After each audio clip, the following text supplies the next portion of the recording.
Hello, this is Dr. Gay from First Look MRI, and this is a 45-year-old female with complaints of bilateral hip pain and pelvic pain.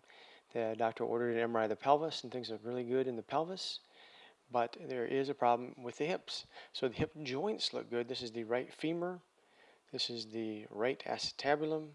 There's no arthritis, no spurring of the hip on the right or left here. This is the bladder in the middle, but the patient does have a little bit of spurring from the top and bottom of this left greater trochanter. This is the outside of the femur, the greater trochanter. Here's the lesser trochanter. So some spurring from the left superior and inferior portions of the greater trochanter. Similar things on the right, a little bony spur here, little bony spur in the bottom.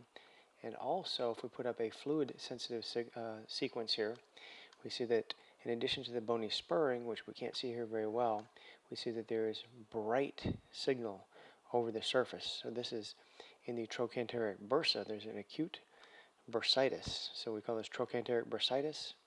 All the gluteus muscles come down here and they attach to the greater trochanter.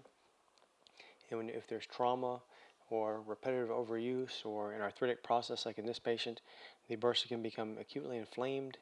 This will usually get better with time, but occasionally if it doesn't get better, they may have to give a steroid shot there. But a fairly common cause of bilateral hip pain. Sometimes it's just unilateral, sometimes bilateral like in this patient. But it's called acute trochanteric bursitis, which is inflammation of the bursa, a potential space overlying the greater trochanters.